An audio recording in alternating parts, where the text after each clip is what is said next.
Thanks for having me out. So, Stephen Burton here, Waterproof Solutions. I'm in a cast in place foundation. Nice little 50 by 23, basically 49 by 23 is the shape of the inside of the perimeter of the house. The back wall of the house is all framed. So basically we have a concrete footing, wall, and floor.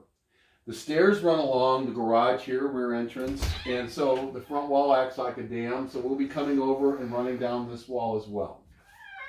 Having said that, there's a slight diagonal crack that's behind the stairs, and there's another one in the unfinished area that we're going to get to.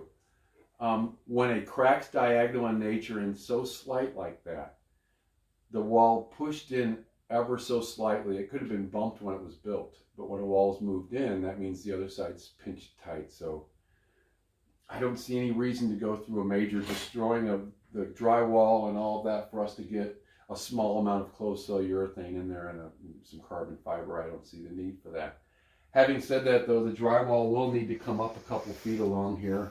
And if we have a crack in the center, which I'm anticipating, we'll do a closed cell injection on that, unless it looks like there's something that's more invasive than that.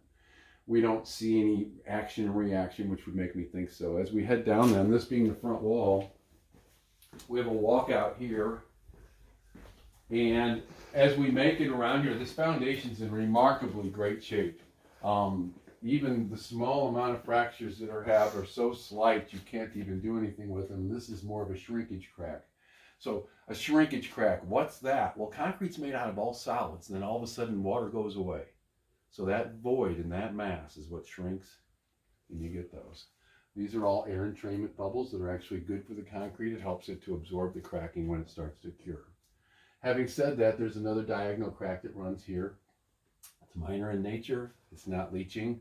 So we're going to stand down on doing anything. The pressure relief system, the drain tile system that we're about to put in, takes away all of that hydrostatic issues and reduces it to zero. Groundwater then, we're going to take the downspouts on the right side of the house as you would face it to the rear with the sump pump discharge. This keeps us from having any issues outside. 6-inch gutters are on the house now, and if there was any further movement on the front wall of the house, a new design maybe on the front porch for gutter collection and maybe a French drain, but again, that's just because of the negative pitch towards the front of the house, and you'll see that in the other pictures. It's not dreadful, it's just not positive. So, with all that said, we do have an area for the pump that's going to be here in this back corner.